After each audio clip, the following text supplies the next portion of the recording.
በስመ አብ ወወልድ ወመንፈስ ቅዱስ አሐዱ አምላክ አሜን።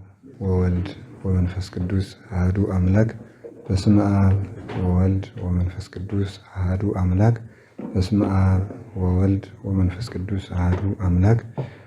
በባህሪው ሞት በመንግስቱ ሽረት የሌለበት ቅድመ ዓለም የነበረ ዓለምን በካህሊነቱ የፈጠረ ይህንን ዓለም በቸርነቱ የሚመግብ ይህንን ዓለም አሳልፎ የሚኖር ሥጋችንን ለብሶ ያዳነን የባህሪ አምላክ ፈጣሪያችን መድኃኒታችን ኢየሱስ ክርስቶስ በሀብተ ስቦ በረድኤት አቅርቦ እስከዚህ ሰዓት ስላደረሰን በድንቅ አጠራሩም ስለጠራን ከባህሪ አባቱ ከአብ ከባህሪ ሕይወቱ ከመንፈስ ቅዱስ ጋር ስሙ የተመሰገነ ይሁን። እናታችን ቅድስት ድንግል ማርያም የቤተ ክርስቲያን ምልክት የድኅነታችን ምክንያት ቅዱስ መስቀሉ ቅዱሳን መላእክትና ነቢያት፣ ሐዋርያት፣ ሰማዕታት፣ ጻድቃን፣ ቅዱሳን ሁሉ በረከታቸው ይደርብን። የተከበራችሁ አባቶቻችን መምህራን፣ አበው ካህናት፣ አባቶች መነኮሳት፣ እናቶች መነኮሳያት፣ የተከበራችሁ የእግዚአብሔር ቤተሰቦች ሁሉ አንድ አምላክ በሚሆን በአብ በወልድ በመንፈስ ቅዱስ ስም እንደምን ዋላችሁ? እንደምን ሰነበታችሁ? እንደምን ቆያችሁ?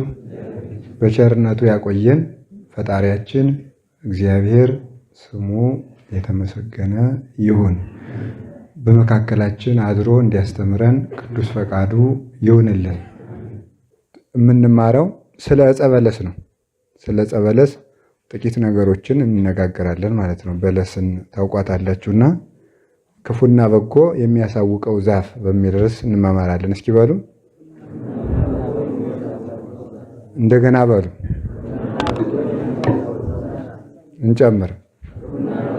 ክፉና በጎ የሚያሳውቀው ዛፍ ኦሪት ዘፍጥረት ምዕራፍ 2 ቁጥር 17 ላይ የምናገኘው ኃይለ ቃል ነው እና እግዚአብሔር ሰውን በቸርነቱ በይቅርታው ከፈጠረው በኋላ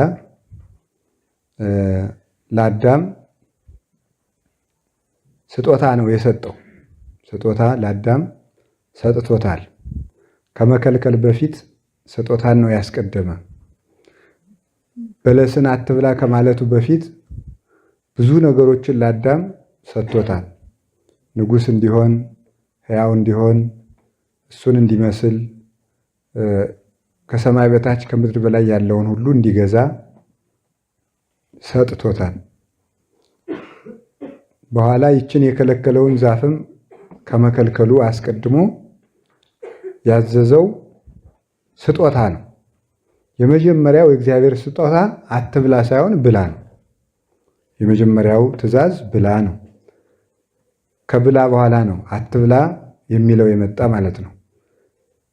በገነት ካለው እጽዋት ሁሉ ብላ፣ ክፉና ደግ ከሚያሳውቀው ዛፍ ግን አትብላ ብሎታል። ወመጽእሰ ዘያርኢ ወያሌቡ ሰናየ ወእኩየ ይትብላ፣ ክፉና በጎውን ከሚያሳውቀው ዛፍ ግን አትብላ ብሎታል። ከላይ ከፍ ብሎ ቁጥር 16 ላይ በገነት ካሉ እጽዋት ሁሉ ብላ ብሎታል። በገነት ካሉ እጽዋት ሁሉ ብላ፣ ከዕፀ በለስ ግን አትብላ ብሎታል። ትምህርታችን ፈውስ መንፈሳዊ ነው። ፈውስ መንፈሳዊ ስለሆነ ስለ ድህነት ከመነጋገራችን በፊት አሁን 3 ደዌያትን እንነጋገራለን ብለን ነበር። ምንፍቅናን፣ ድንቁርናንና ኃጢአትን ብለናልና አንዱ እግዚአብሔር ያዳነን በኃጢአት ከመጣብን ፍዳ ነውና ከኃጢአት ጥንተ ኃጢአት አለ፣ ምልዓተ ኃጢአት አለ። ጥንተ ኃጢአት በመርገም የመጣብን እኛ ሰርተን መርገም ያስገኘንበት ነው።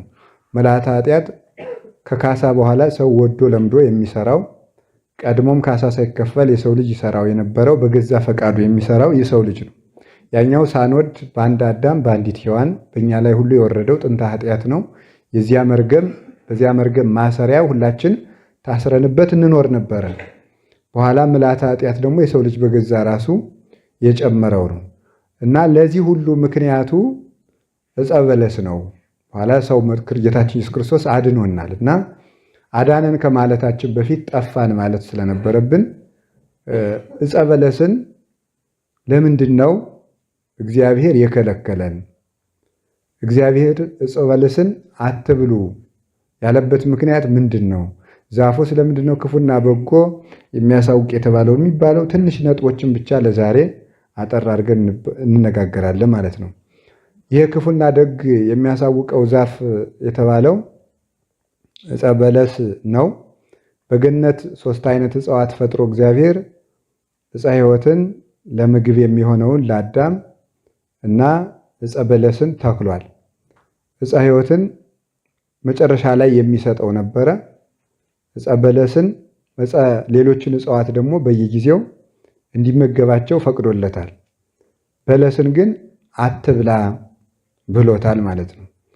እግዚአብሔር ለምንድን ነው በለስን አትብላ ያለው ሲባል የመጀመሪያው በለስን አትብላ ያለው እግዚአብሔር የፍቅር ምልክት እንዲሆነው ነው።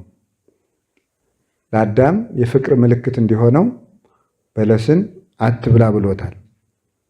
የፍቅር ምልክት የሚሆነው እንዴት ነው ሲባል ያንን መብላት እግዚአብሔርን አለመውደድ ነው። ያንን አለመብላት እግዚአብሔርን መውደድ ነው። ምርጫ ነው ማለት ነው። ምርጫ ነው። ከእግዚአብሔርና ከዕፁ ማን ይሻላል ማለት ነው። እና እግዚአብሔር አዳም ምን ያህል እንደሚወደው ይገልጥ ዘንድ አንዲት እንጨት ብቻ ከልክሎታል። እግዚአብሔር ዮሐንስ ዘደማስቆ ቅዱስ ዮሐንስ ዘደማስቆ የሚባል አባት ስለዚህ ጉዳይ ሲናገር እግዚአብሔር አዳምን ምን ያህል እንደሚወደው ለማሳወቅ ብዙ እጽዋት ሰጠው። አዳም ግን እግዚአብሔርን ምን ያህል እንደሚወደው ለማሳወቅ አንድ እንጨት መተው አቃተው ይላል እና ሁሉም በልተህ ይችን አትብላ ያለው ለእኔ አንድ እንጨት ይድረሰኝ ማለቱ ነው ይላል። ለአንተ በጣም ብዙ ሰጥቼ ቢያንስ ለእኔ አንድ ይድረሰኝ፣ ለእኔ የምትተውልኝ ለእኔ ድርሻ ባልበላ እኩል ብንካፈል እንኳን አዳምና አንተና እኔ ሀብት መካፈል ቢገባን አንተ ብዙ ቢያንስ እኔ አንድ ይድረሰኝ ማለቱ ነበር እግዚአብሔር። የሰው ልጅ ግን ይህንን ማድረግ አልተቻለውም። እግዚአብሔርም በአዳም ላይ ጨክኖ እንዲፈርድ ያደረገው ይሄ ነው። ለሱ ብዙ ለእኔ አንድ እንኳን እንዴት አይደርሰኝም? ይህን ሁሉ ለሰጠ ለአምላኩ ፍቅርስ የሚያደርገው ምልክት ምንድን ነው ብሎ ይናገራል።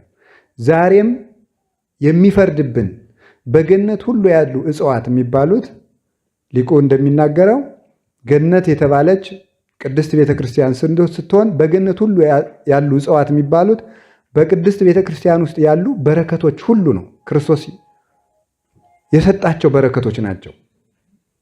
የከለከለን በለስ የሚባለው ግን እኛኑ የሚጎዳው ኃጢአት የሚባለው ነው። እኛኑ የከለከለን።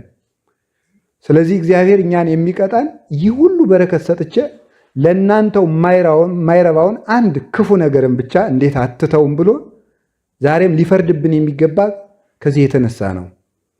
እግዚአብሔር ለአዳም የሰጠው በገነት ሁሉ ያሉ እጽዋት የተባሉት ገነት የተባለ እግዚአብሔር ራሱ ነው። አበው ይነሰ ለብርሃነ እግዚአብሔር ይሰምይዎ ገነተ። አባቶቻችን ከእግዚአብሔር የተገኘውን ጸጋ ሁሉ ገነት ይሉታል ይላል ፊልክስዩስ ሲናገር። የእግዚአብሔር ቸርነት ወይም እግዚአብሔራዊ መልክ የሆነ ነገር ሁሉ ገነት ይባላል ማለት ነው። በገነት የሰው ልጅ ሲኖር እግዚአብሔር የተሰጡ ስጦታዎች አንጽሖ መንፈስ፣ አልዕሎ ልቡና፣ ሀዩ ከመመላእክት እነዚህ ተሰጥተውታል ለሰው ልጅ ማለት ነው። ወይም ደግሞ አምሳለ እግዚአብሔርነት ተሰጥተውታል ማለት ነው።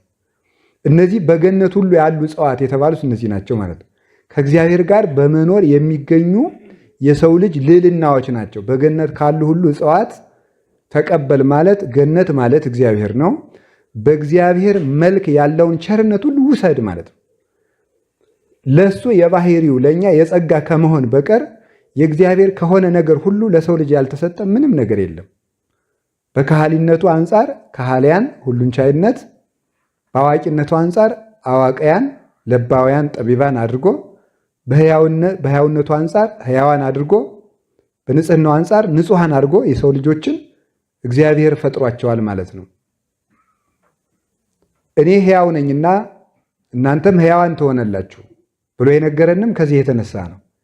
ስለዚህ በገነት ሁሉ ካሉ እጽዋት ሁሉ ብላ ማለት በእኔ ያለውን ክብር ሁሉ ውሰድ ማለት ነው። እግዚአብሔር የእሱ ክብር የሆነውን ሁሉ በጸጋ ሰጥቷል ማለት ነው። የእሱ ክብር የሆነውን ሁሉ ነው የሰጠው። ርቀትን ሰው እንዲረቅ ተፈቅዶለታል። ሰው እንዲያርግ ተፈቅዶለታል። አልዕሎ ልቡና ተሰጥቶታል። አዳም የነበረው አልዕሎ ልቡና ነው። እግዚአብሔር መምሰል ተሰጥቶት ነበር። እግዚአብሔርን መሆን ተሰጥቶታል። እግዚአብሔርን መሆን ማለት በምንድን ነው? በጸጋ እንዲሆን ተፈቅዶለታል። ለአዳም ተሰጥቶታል። ይህ አልዕሎ ልቡና ነው። አንጽሖን መንፈስ ማለት እግዚአብሔርን በሚመስል ንጽሕና ነውር ነቀፋ የሌለበት ንጹሕ እንዲሆን ተፈቅዶለታል። ከዚያ በዚህ በልዕልናውና በንጽሕናው ዘላለም እንዲኖር ደግሞ ተፈቅዶለታል። እነዚህ እግዚአብሔር በገነት ለአዳም የተከላቸው እጽዋት ይባላሉ። ወይም እግዚአብሔር ገነት ተብሎ ከእግዚአብሔር የተገኘው ብርሃን ይሆንና በእግዚአብሔር ብርሃን በልጅነት ጸንቶ በመኖሩ ለአዳም የተሰጡት ልዕልናዎች ናቸው። ኋላ ሰው ሲወድቅ ያጣቸው እነዚህ ናቸው። አንጽሖ መንፈስን አልዕሎ ልቡናን ነው። ክርስቶስ መጥቶ ደግሞ የሰጠን እነዚህን ነው። ሰው ሆኖ የሰጠን እነዚህን ነው። ለዚህ ነው ቅዳሴ ላይ አልዕሉ አልባቢክሙ የሚለን ካህኑ። ለዚህ ነው ልቡናችሁን ከፍ ከፍ አድርጉ ማለት ትንንሽ ነገሮችን አስባችሁ ከክብራችሁ እንዳትወርዱ። ክርስቶስ እንግዲህ ሰጥቷቸዋልና እንደ አዳም ደግሞ ብትወርዱ ከዚህ በኋላ ተጎድታችሁ ትቀራላችሁ። ክርስቶስ መልሶ ከሞታችሁ በኋላ አይሰቀልላችሁም። አንድ ጊዜ ተሰቅሎላችኋልና አልዕሎ ልቡናን አትጡት። ከፍ ያለ ነገራችሁን አታውርዱ። በትንንሽ ነገሮች ሰብዕናችሁን ንጽሐ ጠባያችሁን አታሳድፉት ለማለት ነው። አንጽሖ መንፈስ የተባለው የህሊና ቅድስና ነው። አልዕሎ ልቡና የሚባለው ማዕርገ ልቡና ማለት ነው። የልቡና እርገት ማለት ነው። በላይ ልቡናን ማኖር ነው። ዘላይሉ ህሱ ዋኮ ዘበምድር ብሎ ቅዱስ ጳውሎስ ፊልጵስዩስ ላይ እንደተናገረው የላዩን እንጂ የታችሁን አታስቡ እንደተባለው ይህ አልዕሎ ልቡና ነው። ስለዚህ ላዕለ ይኩን ህሊናክሙ የሚለን ዲያቆኑም ለዚህ ነው። ህሊናችሁ በላይ ይሁን። ለአዳም የተሰጡት እንደዚህ ነበረ።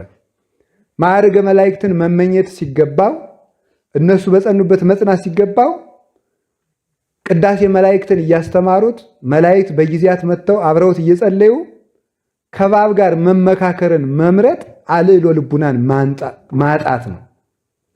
ከሚያስተዳድራቸው ምክርን መሻት ወደ እንስሳት መውረዱ ማለት ነው። እንዲያውም በዚህ ጉዳይ ሊቃውንቱ ሲናገር አዳም አልዕሎ ልቡና በማጣቱ ምክንያት ወደ እንስሳት ተመካሪነት በመውረዱ ሰው ስጋ ይበላም ነበረ። ስጋ መብላት የእንስሳት ነበረ። እንስሳነቱን ለማረጋገጥ ለአዳም ስጋ መብላት የተፈቀደለት ከውድቀት በኋላ የሆነ ለዚህ ነው። ስጋ ብላ ተብሎ የተፈቀደለት እንግዲህ እንስሳ ስለሆንክ በቃ እንግዲህ ይህንም አትጣው ብሎ ስጋ መብላትን ፈቅዶለታል ይላል ቅዱስ ጎርጎርዮስ ዘኖሲስ ሲናገር። ስጋ ብላ እንግዲህ እንስሳ ሆነሃልና እንግዲህ ይህንን ብላ ብሎ ፈቀደለት። ቀድሞ ግን ሳር እንዲበላ ይሄ እጽዋትን እንዲበላ ከእጽዋት ደግሞ ከፍ ብሎ ርሳት የሌለባቸውን ነውር ነቀፋ የሌለባቸው ከልብስ ላይ ቢያርፉ እድፈት የማይሆኑ ናቸው የእጽዋት ውጤቶች ሁሉ። እነዚህን ተመገብና ከዚያ ደግሞ ወደ አለመብላት እወስድሃለሁ ነበረ። አሁን ግን እጽዋትን ደም የሌለባቸውን እጽዋትን ከመብላት ወርዶ ያልተፈቀደ እጽ በልቶ ደማዊ በሆነ እንስሳ ተመክሮ ስለሆነ አትብላ የተባለውን የበላ አሁን ደማዊነትን እንዲመገበው ፈቀደለት እግዚአብሔርም። ለእንስሳነት ፈቃድ መስጠቱን ነው የሚያጠይቀው ማለት ነው ይሄ። ስለዚህ አዳም ያጣው የእግዚአብሔርን ፍቅር ነው። ገነት የሚባለው የእግዚአብሔር ፍቅር ነው። እግዚአብሔር ከገነት ወጣ ማለትም ከእግዚአብሔር ፍቅር ወጣ ማለት ነው። የእግዚአብሔርን ፍቅር ነው። አዳም መጀመሪያ የተባረረበት ገነት ፍቅረ እግዚአብሔር ይባላል። መጀመሪያ እግዚአብሔር አዳምን ከፍቅሩ አባሮ ኋላ መጨረሻ ላይ ያጦ ሰጣው ደግሞ ከታጠረችው ከገነት ከቦታይቱ ነው ያስወጣው ማለት ነው። እሱ ፍቅሩን አልነሳውም። ግን ከእግዚአብሔር ፍቅር መባረር ማለት ምን ማለት ነው? እግዚአብሔር ሰውን መውደዱን አቆመ ማለት ነው? አይደለም። በእግዚአብሔር ፍቅር መደሰትን ማጣት ማለት ነው። በእግዚአብሔር ፍቅር መደሰትን ማጣት፣ እግዚአብሔር ያደረገውን ነገር ማድነቅ አለመቻል ማለት ነው። ድንዙዘ ሕሊና መሆን ማለት ነው። መደንዘዝ ማለት እግዚአብሔር ምንም ያርግ ምንም በቃ ተራ ነገር አድርጎ መቁጠር ማለት ነው። በስጦታው አለመመሰጥ ተመስጦን ማጣት ማለት ነው። መሬት አንተ ወትገብ ውስተ መሬት ማለት ማለት ነው።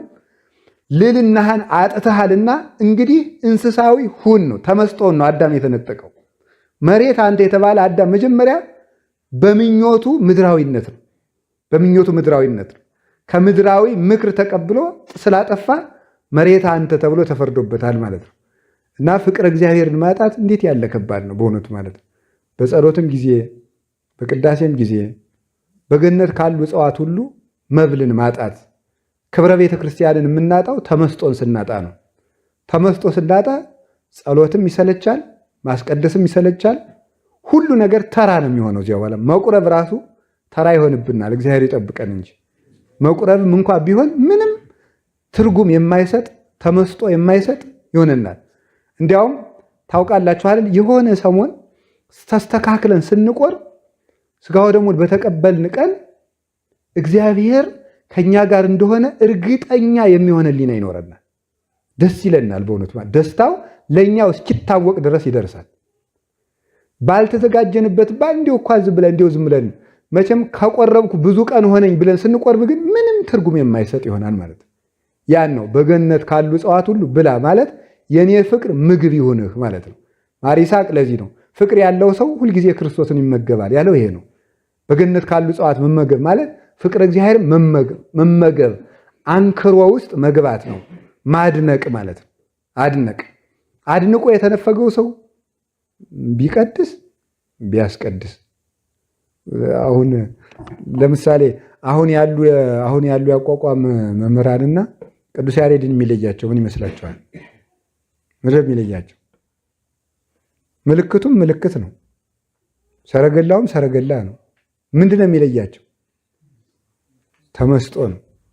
ተመስጦ ነው። አሁን እየሳቁ ነው የሚዘሙት፣ እየሳቁ ይዘሙታል፣ እሱ ግን እያለቀሰ ይዘመዋል ማለት ነው። ልዩነታችን ምንድነው? እሱ ገነትን እየበላ ነው ማለት ነው። ፍቅር እግዚአብሔርን እየተመገበ ነው።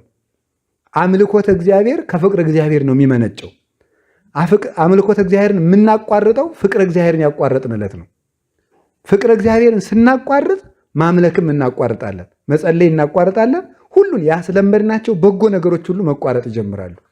እና እግዚአብሔርን መውደድ በልቡናችን እንዳይጠፋ ነው በእውነት ትልቁ ነገሩ ማለት እግዚአብሔር ያደረግልን ነገር አድርጎ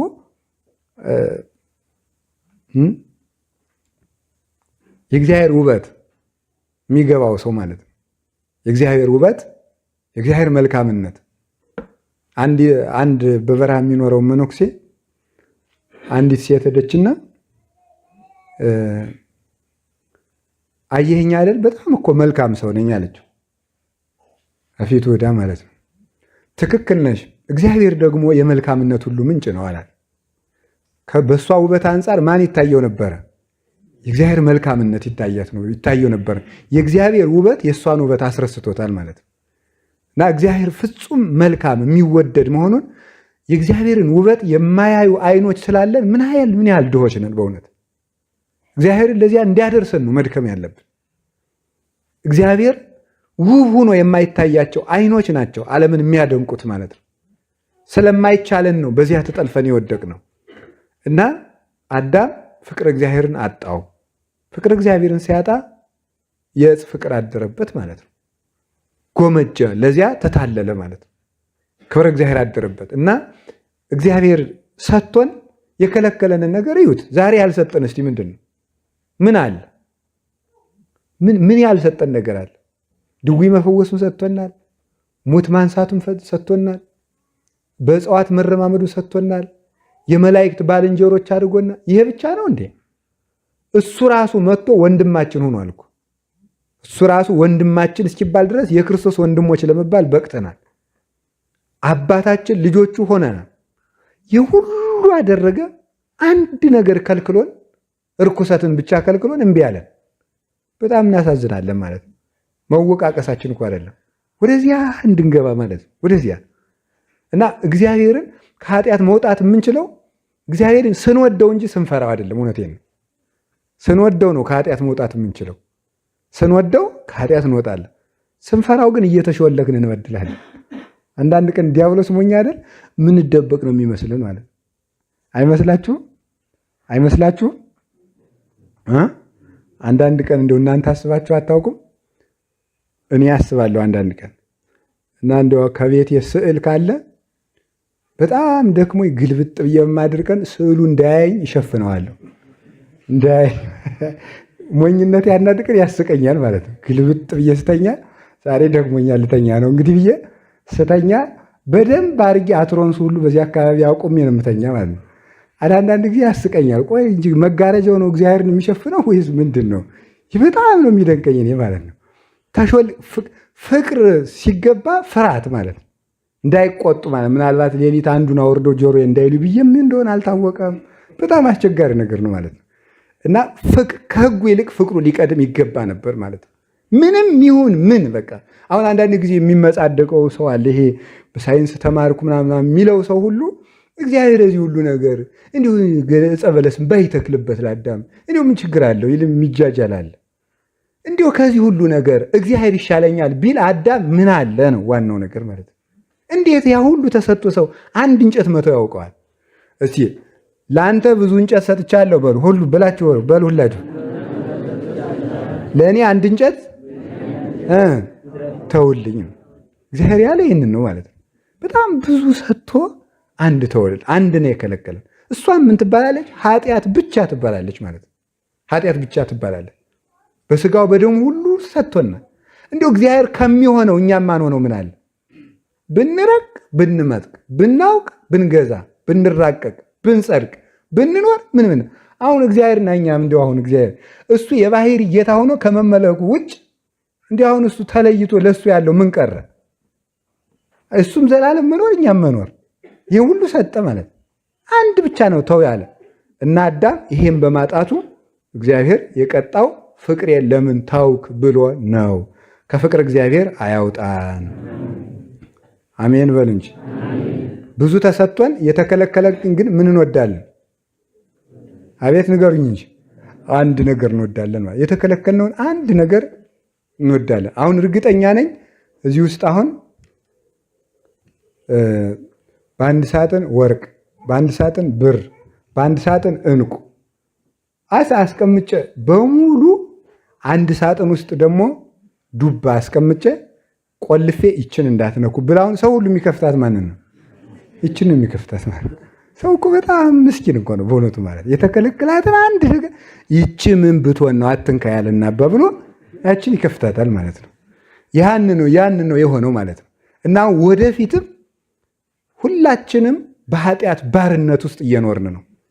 የሚያወጣን ምንድን ነው ካላችሁን እሱን መውደድ። እስቲ እሱን መውደድ በሉ። ቅዱስ ጴጥሮስን ያስለቀሰው ምን ይመስላችኋል? መውደዱ ነው በእውነቱ ማለት ነው። ቅዱስ ጴጥሮስ ምርር ብሎ ወጥቶ ወፃ ጴጥሮስ ወበከየ ብካየ መሪረ ወጥቶ ያለቀሰው ይህ ሁሉ ያደረገልኝን አምላኬን ጌታዬን የሚወደኝን ከገበሬነት ከአሳ አጥማጅነት አውጥቶ አለት ያደረገኝን ጌታ ብርድ መታገስ አቅቶኝ ካድኩት ብሎ ማለት ነው። ብሎ ምርር ብሎ ያስለቀሰው ሹመት ቀረብ ብሎ አይደለም፣ የክርስቶስ ፍቅር ትዝ ብሎት ነው። የት አንስቶ የት እንዳደረሰን ማሰብ ከኃጢአት ለመውጣት መሰላል ይሆነናል። የት እንዳደረሰን ማሰብ ምን እያደረገን እንደታገሰን ስናውቅ ማለት ነው። ምን እያደረግን እንደቻለን ስናውቅ ሸፍኖ በልብስ አክባሪነት ተሰው ማል አክብሮ አይደለም የሚያኖረን፣ በልብስ አክብሮ ማለት ልብስን ሸፋኝ አድርጎ ሰው አስመስሎ ያውለናል ማለት እንዲሁ እኮ ግሩም እኮ ነው። እየቀለድበት ቀለዳችሁብኝ ማለት እንደሱ ያለ ማለት ችሎ የሚኖር ማለት ነው።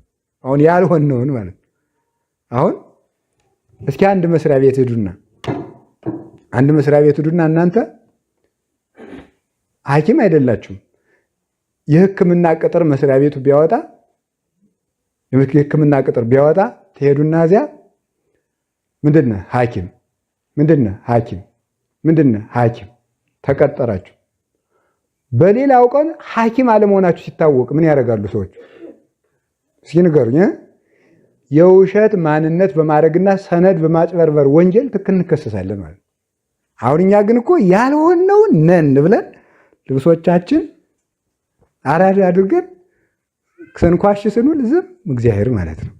ይሄ ፍቅር ነው ሊገስጸን የሚገባ ማለት ነው። ይሄ ፍቅር እንደው እግዚአብሔር አጠፋ ሶዶማውያንን ያጠፋ እንዳጠፋ እኛንም ያጠፋናል ይህንም ይቅስፈና ከማለት ይልቅ እንዲሁ ይህን ያህል እየወደደ እንዲሁ ምን ከንቱ ነኝ ብሎ መንቃት አይሻለና? ይህን ያህል እያደረገልን እንዲሁ ምን ከንቱ ነኝ ብሎ መንቃት በጣም መልካም ነገር ነው። እግዚአብሔር በበጎነት የሚያነቃን በበጎነት የሚቀሰቅሰን እጅግ በጣም መልካም ነገር ነው በእውነቱ ማለት ነው። ከቃሉ ጋር ናችሁ? እግዚአብሔር ከሁላችን ጋር ይሁንና አዳም ከዕፀ በለስን አትብላ ያለው እንዲችን ያህል እንደምትወድ እኔን መውደድህን አንድ ነገር አድርግ። እስኪ አሁን አንድ ነገር ልንገራችሁ። አንድ ሰው እግዚአብሔርን ወደደ የሚባለው የሚጸድቅበትን ቀመር እየፈለገ ስለሚሰራ ሳይሆን እግዚአብሔር የሚጠላውን ነገር ለእግዚአብሔር ብሎ የተወ እንደሆነ ያችናል። እለታፈቅርዎ ለእግዚአብሔር ጽልእዋ ለእኪት። ይሄ ነው በቃ ምልክቱ ማለት ነው። እግዚአብሔርን የምትወዱት ከሆነ እግዚአብሔር የሚጠላውን ጥሉ ማለት ነው። እግዚአብሔር የሚጠላው አኮኑ ጸላይትከ ምንድነው ያለ ቅዱስ ዳዊት? ጸላይኩ ጠላትህን የምጠላ አይደለሁም ወይ?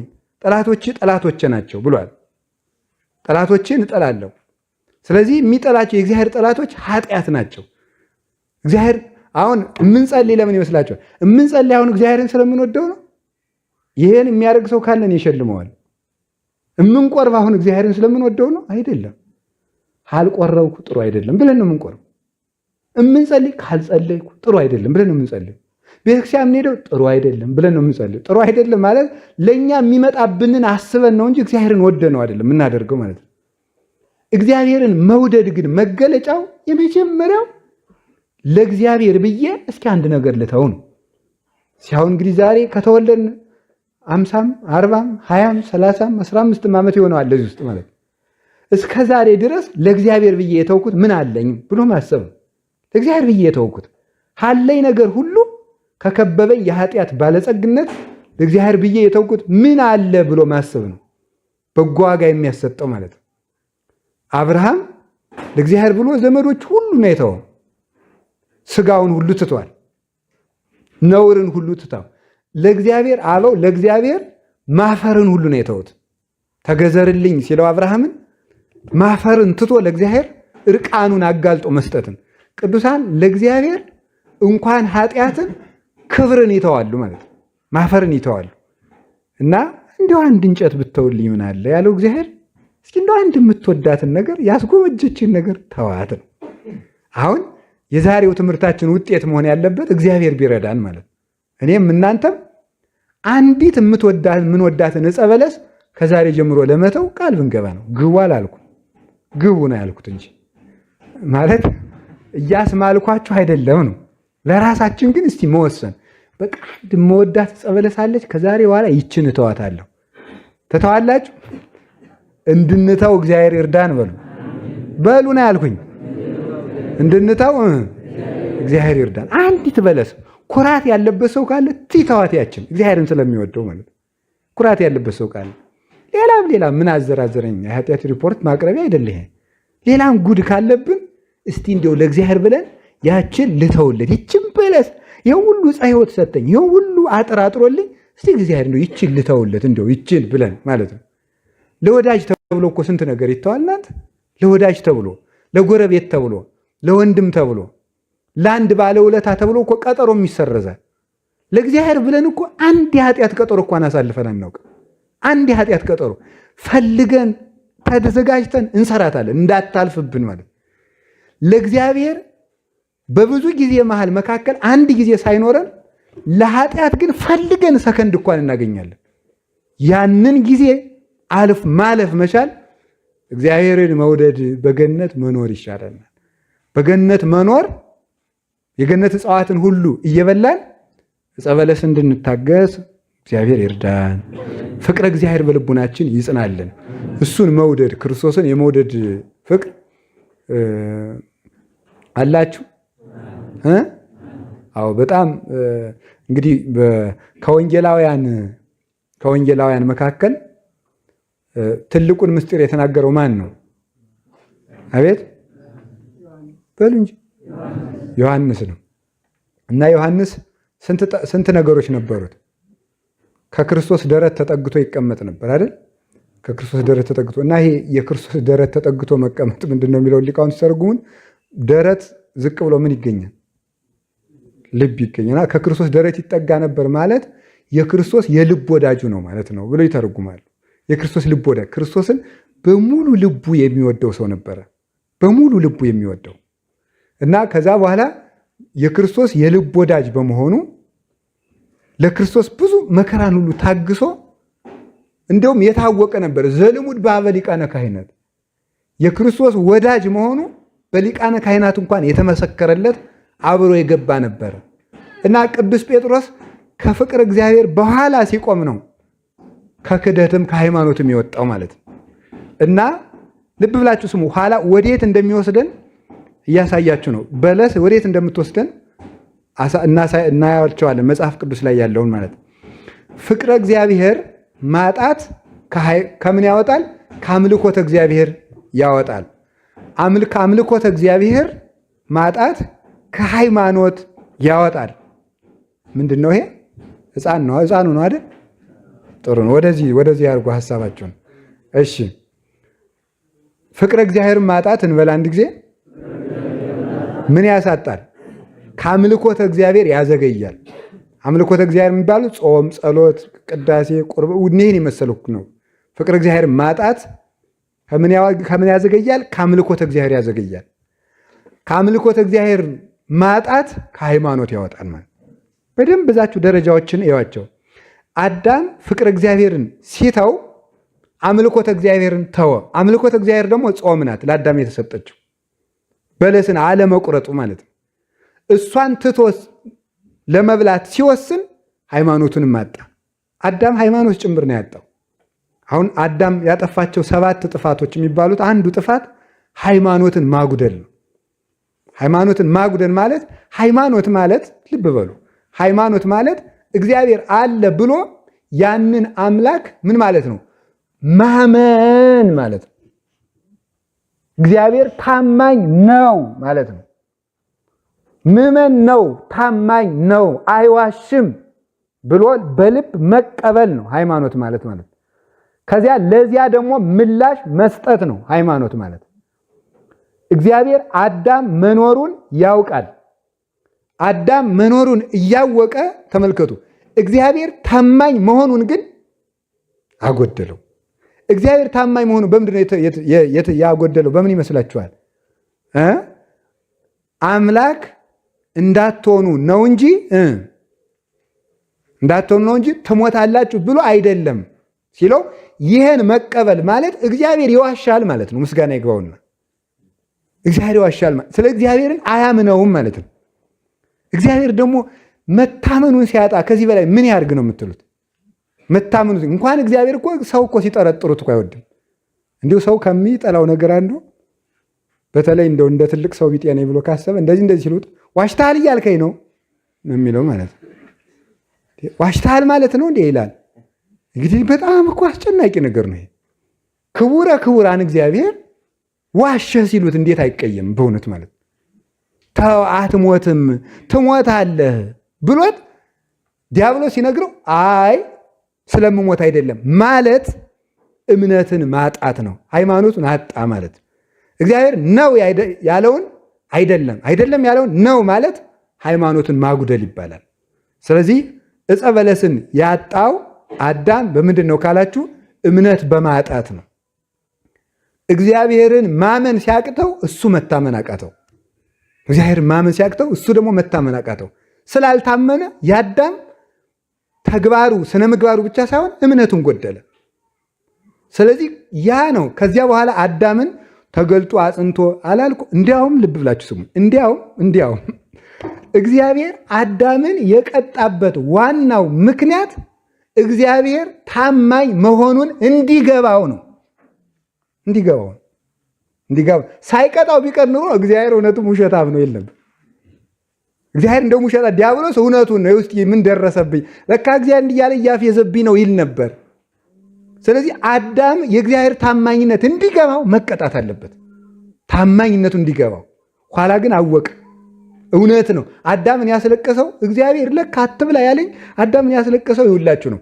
ይሄ ነው ሊቃውንቱ እንደው በውዳሴ ማርያም ሲተረጉሙ አዳምን ያለቅስ የነበረ በቤተ-ፈት ልማድ አይደለም የሚሉት ቀለል ያለ አማርኛ አይደለም። እንዲህ ብለው ያዘነበት አዳም ለካ እውነትም በጣም ምን ብሎ መስላችሁ ያለቀሰው? እውነትም ለካ እግዚአብሔር አትብላ ያለኝ አዝኖልኝ ነበር እንጂ ለካ ዋሽቶኝ አልነበረም። ምን አይነት ከዳተኛ ነኝ ብሎ ነው ያለቀሰው ማለት ነው። የእግዚአብሔር አዛኝነት አሁንም ልብ ብላችሁ ስሙ። አሁንም የጠፋን ሰው የሚፈልገው የእግዚአብሔር ፍቅር ነው። የእግዚአብሔር ፍቅር ነው የጠፋን ሰው የሚፈልገው። አዳምን አሁንም ከጠፋበት አለሁ ያለው የእግዚአብሔር ፍቅር ነው። ያስለቀሰውም እሱ ነው። ለካ አዝኖልኝ ነበር አልገባኝም እንጂ ብሎ ማለት ነው። የጠፋው ልጅ ይህን አይደል የሚያስረዳው? ተካፍዬ ልሂድ ብሎ ወጥቶ ሲያበቃ የአባቱ ቤት ትዝ አለው የተባለው የአባቱ ቤት የተባለ እኮ ፍቅር እግዚአብሔር ነው። ያን ያሰበ ያ ልጅ ማለት በኋላም የተቀበለው የአባቱ ፍቅር ነው እንጂ ቤተሰቡ የሚበላው ገንዘቡ ምናምን አይደለም። ሉቃስ 15 ላይ ያለው የአባቱ ፍቅር ነበረ ትዝ ያለው። የአባቱ ፍቅር ትዝ ስላለው ሲመጣም አባቱ እየሮጠ ተቀበለው ነው የሚል። ልጁ አልሮጠም ሲመጣ። ልጁ ሳይሮጥ አባቱ ግን ሮጦ ነው ያቀፈው። አሁን ልጁንም በቤቱ አስንጾ የሚያኖረው ይሄ ነው። እኛ ጠፍተን እንኳን ሲያበቃ እኛ ወደ እግዚአብሔር ከምንሄድበት ይልቅ እግዚአብሔር ወደ እኛ የሚመጣበት እርምጃ በጣም የበዛ ነው። እንዲያውም አብዝቼ ብጠራቸው አብዝተው ራቁኝ ነው የሚለው በሆሴዕ አድሮ ማለት ነው። አብዝቼ ብጠራቸው አብዝተው ራቁኝ ነው የሚለው። ሳንጠፋም እግዚአብሔር ነው ወደ እኛ የሚመጣው። ጠፍተንም አብዝቶ የሚመጣው እሱ ነው። እኛ መኮብለን ነው ስራችን ማለት ነው። ሰው እኮ ግን ሲያዝኑለት አያውቅ ምን አይል። በጣም ችግረኛ ፍጡር ነው እግዚአብሔር ይርዳኖቻ እንጂ በጣም ሰው እንዲሁ በቃ ያሳዝናል። እኔን ጨምሮ ማለት ሰው ያሳዝናል። እግዚአብሔር ይዘንልን ይራራልን ሁላችንንም ማለት ነው። ስለዚህ አዳም ያጎደለው አንደኛው ፍቅር፣ ሁለተኛው ምንድን ነው? እምነት እና በለስን አትብላ ያለው አንዱ የሃይማኖት ምስክር ስለሆነ ነው። የሃይማኖት ምስክር ስለሆነ ነው። አሁን በደንብ አድርጋችሁ ያዙልኝ። እግዚአብሔር አለብኝ ማለት ነው። በለስን መብላት ማለት እግዚአብሔር አለ ብሎ መመስከር ነው። ጌታ አለኝ፣ ፈጣሪ አለኝ፣ የበላይ አለኝ፣ ንጉሥ አለኝ ማለት ነው። ሕግ የተሰራው ለዚህ ነው። ፈጣሪ አለን ብለን ምስክር ነው። እሱን ስናከብር ነው። መገበር ንጉሥ አለኝ ማለት እንደሆነ ሕግ ማክበር እግዚአብሔር አለኝ ፈጣሪ አለኝ ብሎ መመስከር ነው። ስለዚህ አዳም ሀልወተ እግዚአብሔርን በህሊናው ባይክድ በግብር የካደ ሰው ነው። እግዚአብሔር ያለው ሰው ያን አያደርግምና ሀልወተ እግዚአብሔርን በቃል የሚክዱት አሉ፣ በግብር የሚክዱት አሉ። አዳም የካደው በግብር ነው። እግዚአብሔር አለብኝ ብሎ ያሰበ ሰው ያን ሁሉ አያደርግም። አሁን እዚህ ውስጥ አሁን ሰው ኃጢአት ሲሰራ የሚክደው አንድም እንደሆነ ታውቃላችሁ፣ የእግዚአብሔር መኖር ነው የሚክደው። ሰው ኃጢአት ሲሰራ እግዚአብሔር መኖር ነው። እሺ አሁን የምንሰራውን ኃጢአት ሁሉ ወንድም አስቀምጠን እንሰራዋለን ወይስ እህት አስቀምጠን እንሰራዋለን? አንሰራውም። ግን እግዚአብሔር ከኛ ጋር እንዳለ በመዘንጋት እንበድላለን። ኃጢአት ሀልወተ እግዚአብሔርን ከመዘንጋት ጋርና ሃይማኖትን ከመካድ ጋር አንድ ነው የሚባለው ለዚህ ነው። እና ከዚህ የተነሳ አዳም እምነት እንዳለው ይመሰክር ዘንድ እምነትህን ከስራህ ለይተህ አሳየኝ ያለው ያዕቆብ ምዕራፍ 2 ላይ ለዚህ ነው። እምነት ያለ ስራ፣ ስራ ያለ እምነት የሞተ ነው የተባለው ለዚህ ነው። ፈጣሪ መኖሩን የምንመሰክረው አለሁ ላለው ፈጣሪ የስራ ምስክርነት በማቆም ነው ማለት ነው። ሕግ ቀንበር አይደለም የሚባለው ለዚህ ነው። የእግዚአብሔር ሕግ ሸክሜ ቀላል ነው ያለው ሕግ ቀንበር ሳይሆን ምስክርነትና የፍቅር መታመን ነው። ስለዚህ አዳም ያጎደለው እምነት ነው። ሶስተኛ ምንድን ነው? አለመታዘዝ ነው። ታዛዥነቱ እንዲያረጋግጥ ነው ዕፀ በለስን አትብላ የተባለው። ታዛዥነቱ እንዲያረጋግጥ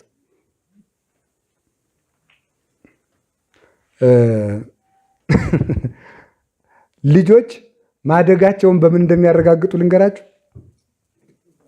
በምን ይመስላችኋል? ባለመታዘዝ ነው።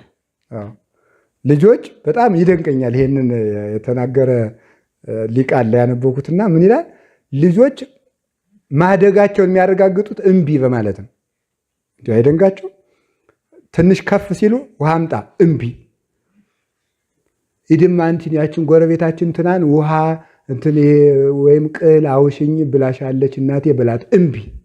ለምንድን ነው? እስኪ ቆይ መብቴ ይከበራል አይከበር? አዲስ ዓለም ስለሆነ ነው እሱ። እንግዲህ ቆይ እነዚህ ሰዎች ስለኔ የሚያስቡት ምንድን ነው ነው እያለማ ያከበሩኝ ነው እንዴት ነው ብሎ ነው የሚያረጋግጠው ማለት። አሁን በአብዛኛው ይሄ የእሳት ዘመን የሚባለው ልጆች እምቢ ባይ ነው እና የማይታዘዝ ሰው ለጋ ሰው ነው የሚሉት። ለጋ ሰው ነው የማይታዘዝ ሰው ልጅ ነው ማለት ነው። ልጅ ነው። አሁን ከፍ እያለ አሁን በቅኔ ቤት አበይቶቹ የሚባሉ አሉ ከአስነጋሪነት ከፍ ይለው እና እነሱ ሊቅነታቸውን የሚያረጋግጡት በኩራት ነው።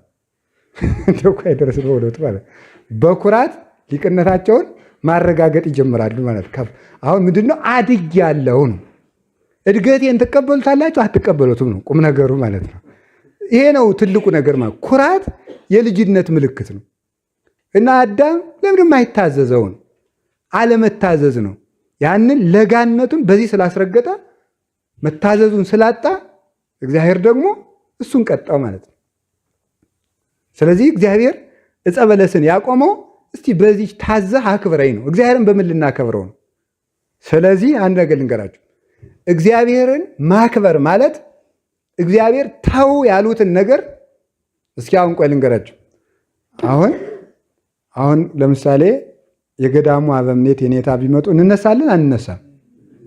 አቤት አከበርን ማለት ነው። ክብራችን አባታችን ነው ብለን ክብር ገለጥን ማለት ነው። እግዚአብሔርን በምን ነው የምናከብረው? በሚሞት ስጋችሁ እግዚአብሔርን አክብሩት ይላል ቅዱስ ጳውሎስ። በሚሞት ስጋችሁ እግዚአብሔርን አክብሩት ነው። ምን ማለት ነው? ኃጢአትን በሰውነት ላይ አለማንገስ ነው እግዚአብሔር ማክበር ማለት ማለት ነው። እግዚአብሔር ማክበር ማለት ቆይ እየሰማችሁ ነው? አሁን ይሄ ወንበር አለ። እዚህ ወንበር ላይ አሁን አንድ ሟይ መተው ቁጭ ቢሉ ምን ትላላችሁ?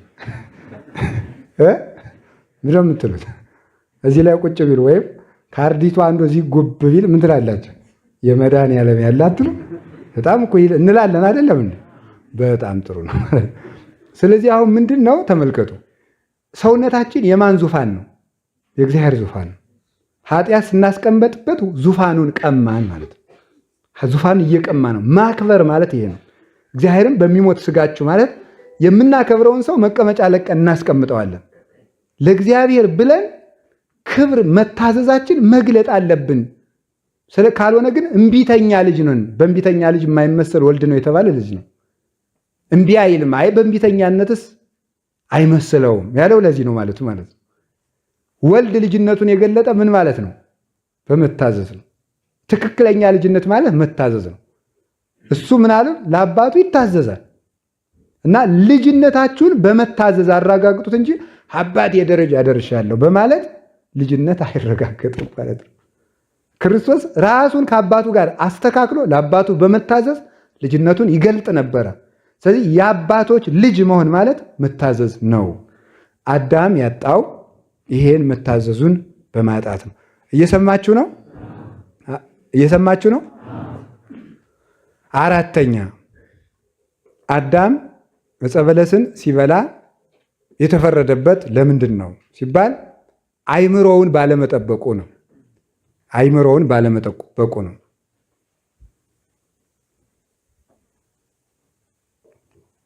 አይምሮን ባለመጠበቅ ማለት ክፉና በጎ የሚለይበትን አይምሮን ወይም ምን ማለት ነው? ጸጋን ማባከን ማለት ነው። ጸጋን ማባከን እግዚአብሔር የሰጠውን ጸጋ በአግባቡ በጊዜው አለመጠቀም መቻል ነው።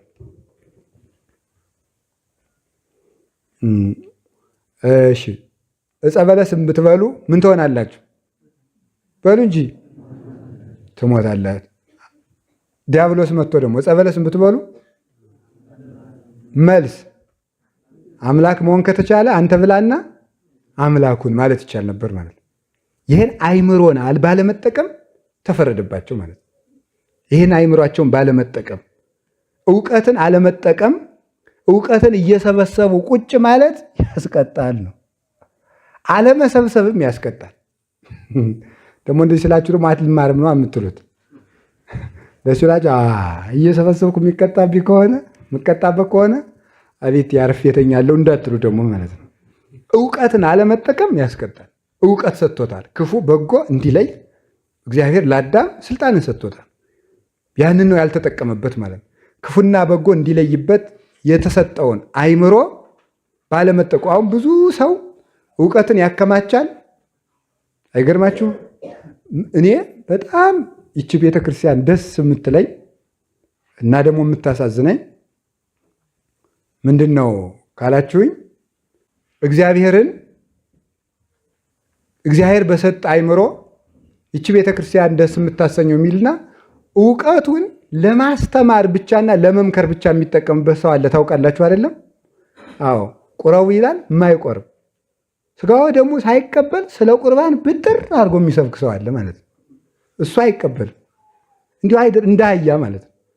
አህያውን መጽሐፍ ብራና መጽሐፍ ተጭና ትመጣለች። አንድ የሚረባት ነገር የለም ማለት ነው። አህያ ማለት ይሄ ነው ማለት ነው። ሌላ ምን ነገር አለ ማለት ነው። ያንከበከበች ፍትሐ ነገሥት ብትሏት፣ ቄርሎስ ብትሏት፣ ብሉይ ኪዳን ብትሏት ተጭና ትመጣለች። አንድ አትጠቀም።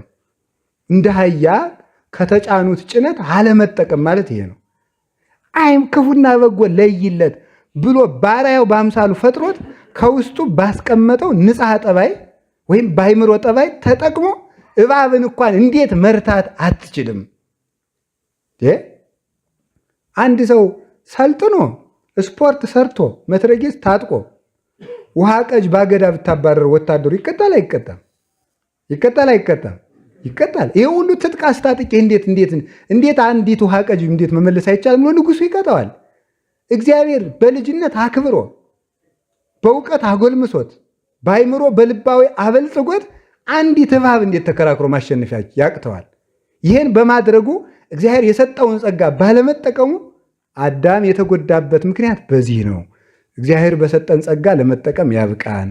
አንዱ ይሄ ነው ማለት ነው። እንግዲህ አሁን ይህን ሁሉ ዋጋ ያስከፈለ ይሄን አለማድረግ ነው።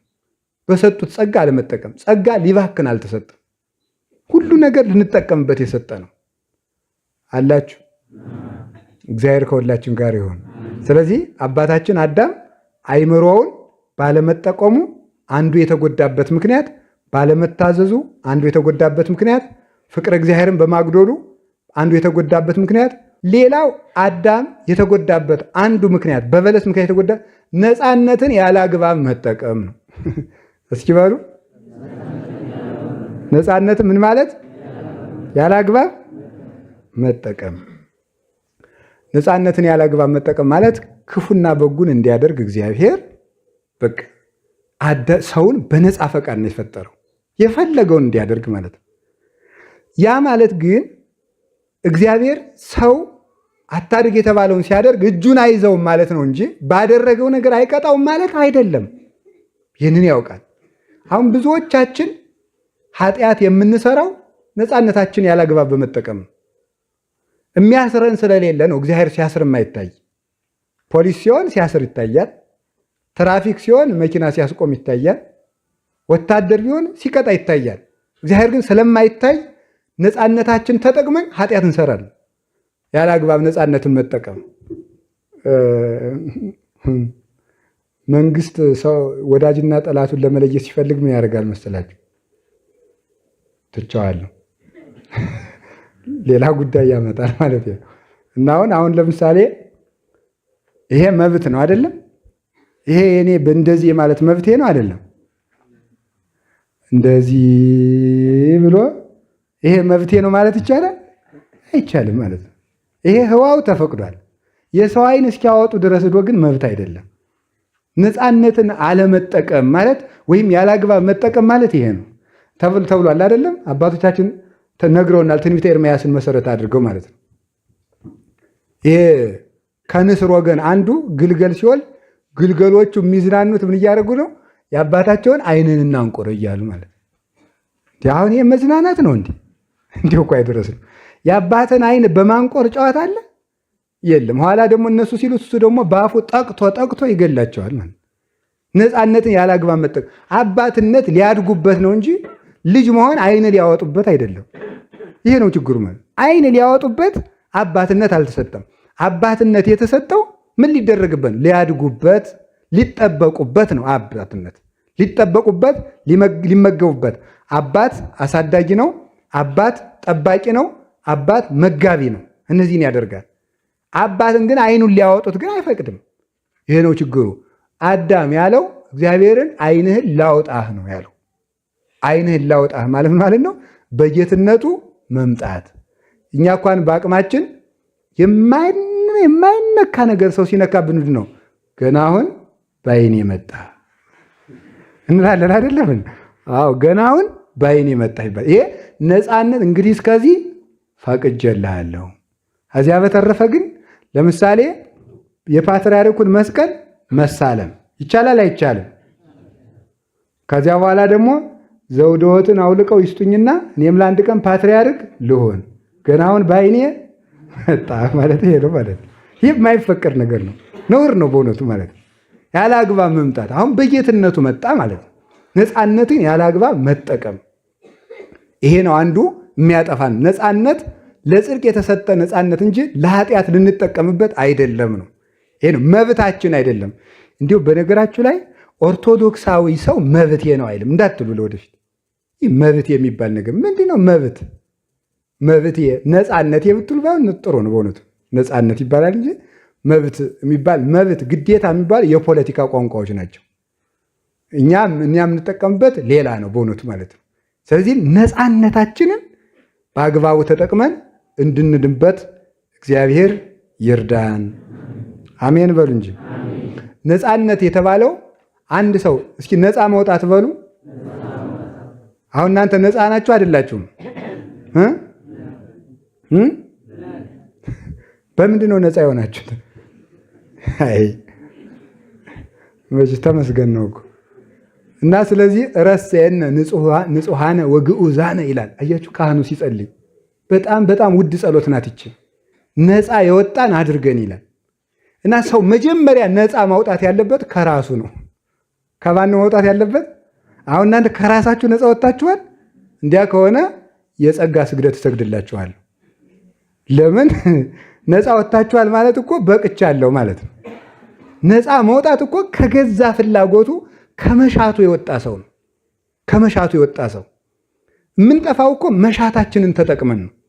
መናገር በሚፈልገው አንደበታችን ሰድበን፣ መንቀፍ በሚፈልገው ሕሊናችን ነቅፈን፣ ማመንዘር በሚፈልገው ሕሊናና ስጋችን አመንዝረን ነው። ይሄ ነው ከራስ ነፃ መውጣት ማለት የሚባለው ይሄ ነው ማለት ነው። እና ከራሱ ነፃ የወጣ ከምን ነፃ ይወጣል? ከዲያብሎስ ነፃ ይወጣል። ከዲያብሎስ ነፃ የወጣ ከሲኦልም ነፃ ነው። ነፃነት በእጅ የተያዘ ነው የሚባለው ለዚህ ነው። ቅዱስ ጳውሎስ ለዚህ ነው ጠማማ ቢሾም እንኳን ለመልካም ሰው አያሰጋውም ብሎ የተናገረ ለዚህ ነው። ከራስህ ነፃ ስለወጣ ክፉ ሰዎች በአንተ ላይ ቢሾም እንኳን በአንተ ላይ ስልጣን የላቸውም። ምንም ሊያደርጉ አይችሉም። የፈለጉትን ነገር እንኳን አድርገው ማያደርጉም ይችሉ። እንዴ ምንድን ነው ያሉት? በዘመነ ሰማዕታት እኮ ድንጋይ ሲወረውርባቸው እየወረውሩ ማድረግ የሚያደርጉት ጠፋቸው። ከዛ በቃ እስኪ ሁላችሁም ሰራዊቱ አንድ ጊዜ ድንጋይ ወርውሩ አሏቸው እና ወደ 3ቱ ሰማዕታት ብዙ ሰራዊት ድንጋይ ሲወረውሩ እናንተ ድንጋዮችን ጨምሩብን እግዚአብሔር ክብር ይጨምርልናል። ምንም ሊያደርጓቸው አልችላሉ። ሰው ፈሪ እንኳን የሚሆነው እኮ ከራሱ ነፃ ስላልወጣ ነው። ፈሪ የሚሆነው ማለት ነው። ከራሱ ነፃ የወጣ ሰው ግን ዓለም ምንም ልታደርገው አትችልም። ምንም። እና ከራሳችን ነፃ እንድንወጣ እግዚአብሔር ይርዳን። ይሄ ነው እንግዲህ እየጨረስን ነው። ሌላው አባታችን አዳም የተቀጣበት ምክንያት ያልተሰጡትን መሻት ነው። ያልተሰጡትን መሻት ወይም በቃኝ አለማለት ማለት ነው። በቃኝ አለማለት አዳምን እንዲጠፋ አድርጎታል ማለት ነው።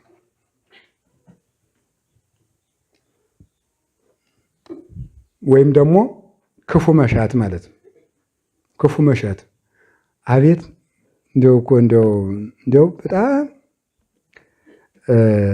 በጣም እጹብ ድንቅ ነገር እኮ ነው። የሰው ልጅ ነገር ስታዩት አምላክ እሆናለሁ ብሎ አሰበ አዳም።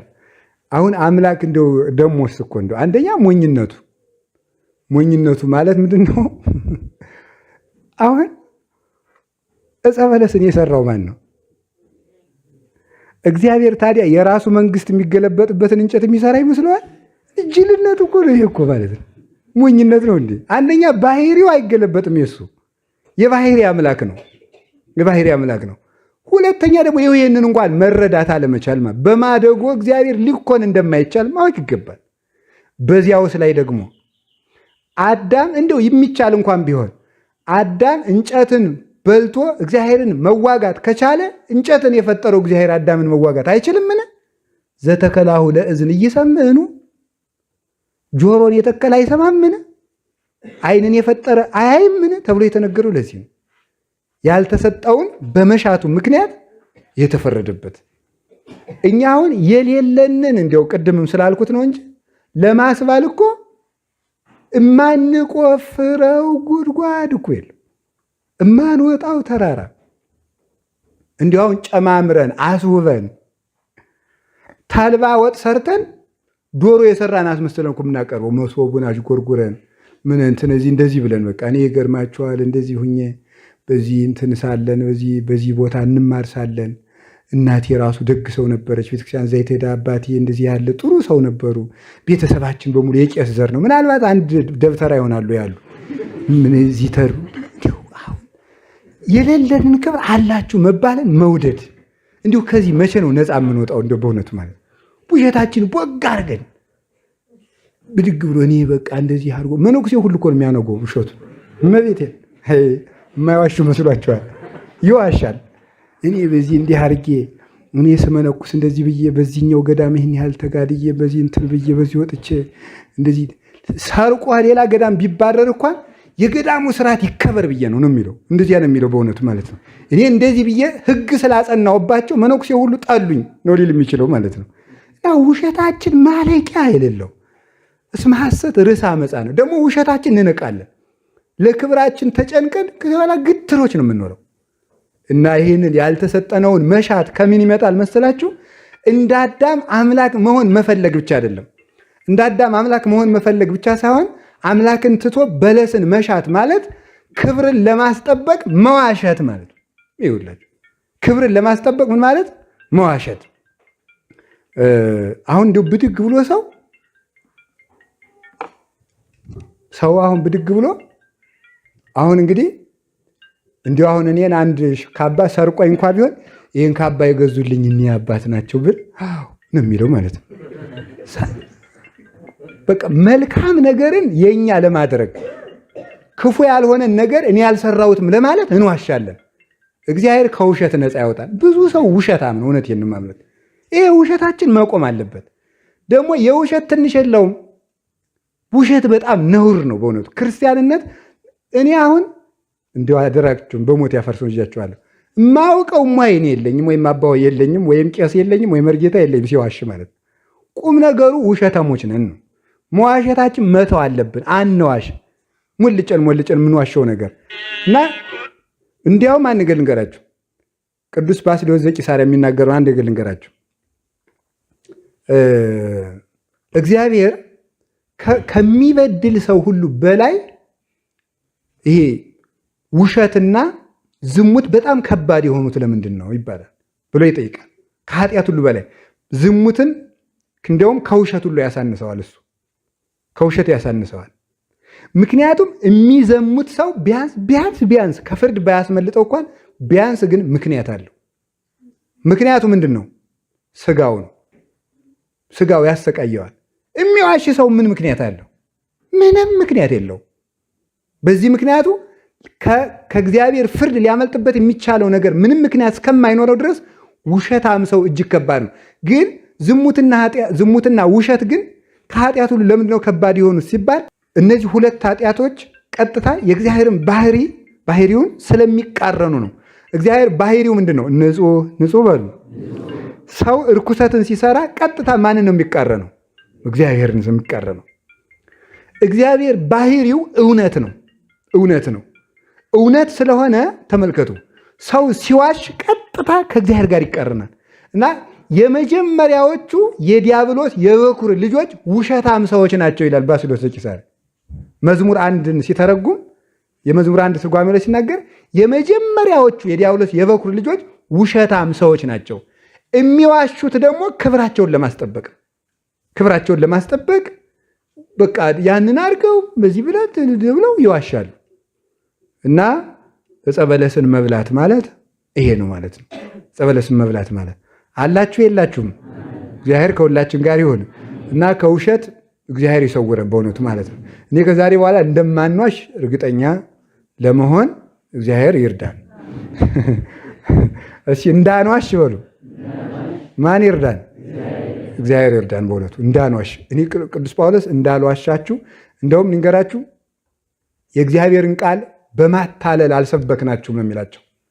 በማታለል አልሰበክናችሁም። ውሸት የሚጨምር ሰው 100 ሺህ ተመልከቱ። የተቀመመውን የዘይት ሽቱ የሞቱ ዝንቦች ያገሙታል አይደል የሚለው ሰሎሞን።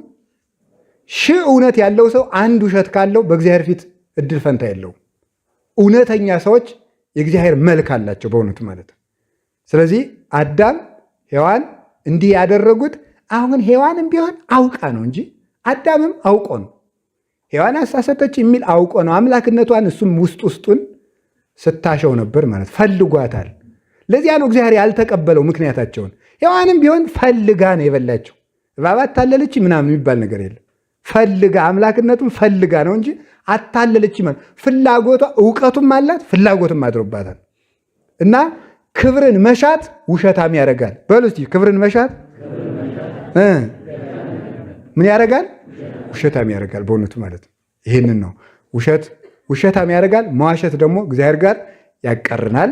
እውነተኛ ለመሆን ያብቃን።